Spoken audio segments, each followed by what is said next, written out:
Dubai. This is the latest update that we are getting in terms of the kind of drone strikes and several other missiles that have struck Dubai since last evening. We've been pointing that out. Most of them have been intercepted, barring 5 missiles and about 10 odd drones that managed to reach Dubai. The latest update that we have is that the Al Nahda industrial area has now been attacked. This is the latest fresh attack that's coming from Iran on UAE, that is in Dubai, where you see these visuals coming in. It's an industrial area, comes in after some of those very prominent hotels were attacked last night. We had those visuals of some most prominent aspects of Dubai's skyline being under attack. And you know, Vishnu, that is extremely significant that we've been talking about escalation and retaliation coming in from both sides. The fact that you have a very prominent industrial area in Dubai now being attacked after what has happened in the last 12 to 14 hours. No, it's the first time that I'm seeing this footage, and it is some of the most vivid footage of Iranian hits on Dubai that we've sort of broadcast over a period of time. This is an industrial area, the Al Nahda area. Public services and rescue services have been working in Dubai as well. There have been messages coming in from the administration telling people to calm down, and then also sort of confirming what exactly has been taking place. So we'll continue to track what exactly they're saying. This is an attack on an industrial facility. What I can tell you is that from the Dubai administration, they're saying, and I quote, authorities confirmed that debris from drones intercepted by air defenses fell in the courtyards of 2 homes, resulting in 2 injuries. So it's a statement separate to what you're seeing. The injured have received medical care, etc., etc. They're also saying, this was some time back, that there was debris as a result of an interception caused at the Jebel Ali port in Dubai. And as far as this attack on Al Nahda is concerned, on the Dubai media webpage, the media office, which is the official account of the government of Dubai, there is no update presently. But this is an absolutely raging fire. That industrial facility has been completely destroyed. Let us hope that there isn't any significant loss of life, or there is no loss of life at all. Gauri? Indeed, we are going to wait for more details with regard to what exactly happened there,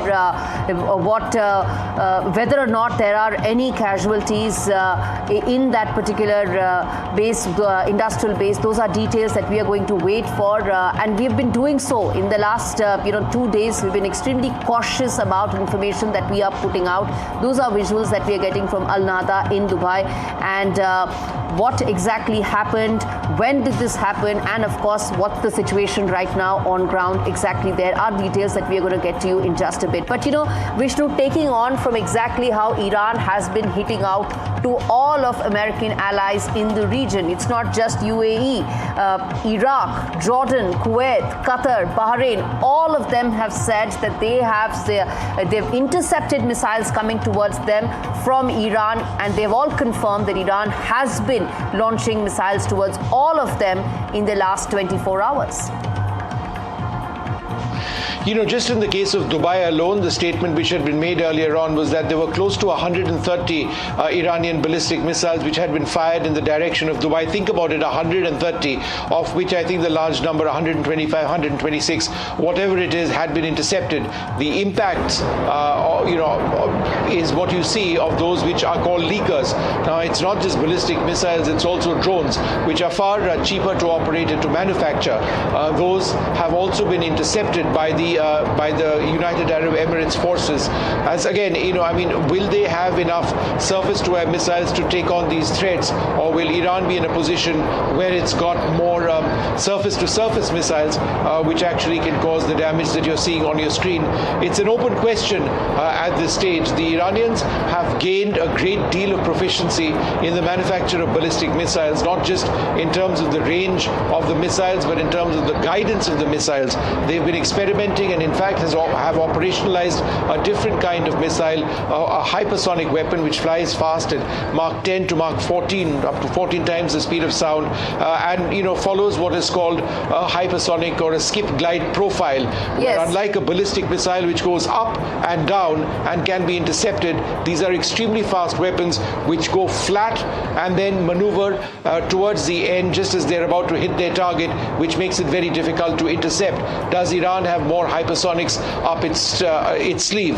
That's what we need to see, because Gauri, on day 2 of these attacks and strikes, it's quite clear that the Iranian Revolutionary Guard, they aren't stepping down, they aren't ending the fight, not at the moment. Absolutely, and we're going to get Yusuf Jalali from Tehran to just tell us that. But before that, on the bit about UAE and on the bit about these attacks coming in, there's a word that's coming from UAE to Iran where they've categorically said, return to reason, to your surroundings, and deal with your neighbors rationally and responsibly before the circle of isolation and escalation widens. That's some plain speak and tough talk coming in from UAE to Iran. And in fact, very categorically it has been said that the Iranian aggression against the Gulf states was a miscalculation and it isolates Iran at a very critical juncture. So that's UAE telling Iran that do not escalate this any further because you're going to be more isolated going forward. That's some very important plain speak coming in. On that note, Yusuf Jalali joins us from Tehran. Yusuf, fill us in. There are updates coming in of fresh attacks that have taken place in Tehran, and Israel has said, there are some reports saying Israel has said it wants to hit at the heart of Tehran. What's the situation right now? Concentration of those attacks are focused on central Tehran and what Israel called the heart of Tehran. And this means the concentration of some military assets or military sites located in central areas in Tehran, like this street called Motahari Street or Sepah, where these are the places where the majority of Iranian military institutions are located, like some IRGC headquarters, and of course some army institutions or army affiliated institutions are located there. And of course, even police HQ is located around the Sepah Square in central Tehran. So it seems that the Israelis are focusing on unleashing serious attacks, trying to weaken the Iranian military infrastructure.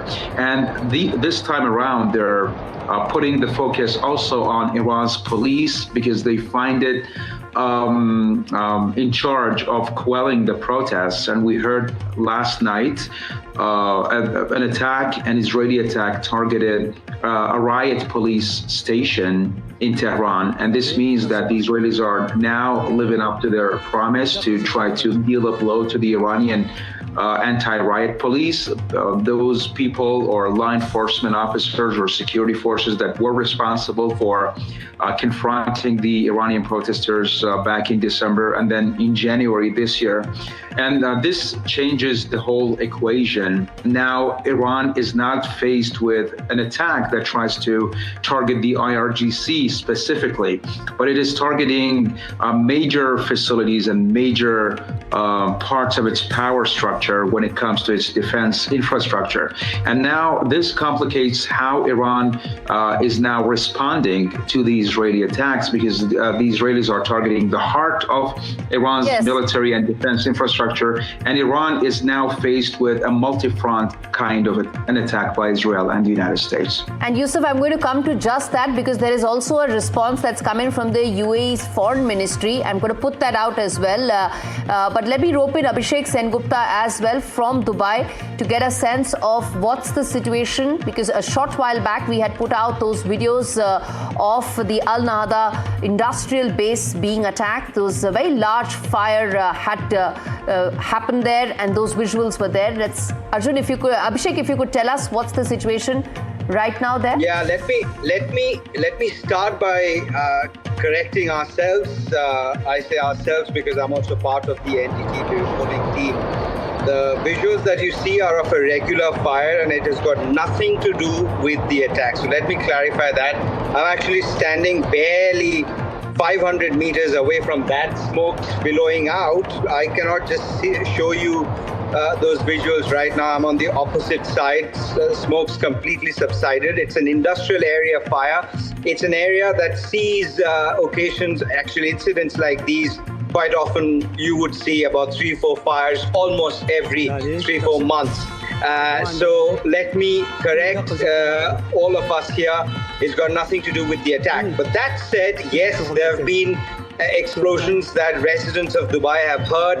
In fact, the latest update by the Dubai Media Office about 2 hours ago, earlier this morning, was that shrapnels caused injury to 2 residents of Dubai. So for the first time, I mean, all of last evening, you heard news of some of the drones that could not be intercepted landing inside UAE territories. Of course, some of the massively hit areas of Dubai include the front facade of Burj Al Arab Hotel, the airport, the Jebel Ali port. But for the first time this morning, you heard news of shrapnels causing a bit of damage to 2 houses in Dubai and causing injury to residents. That's as far as we've got officially. Okay, Abhishek, that fire did take place. It has nothing to do with the present hostilities. That's an important clarification.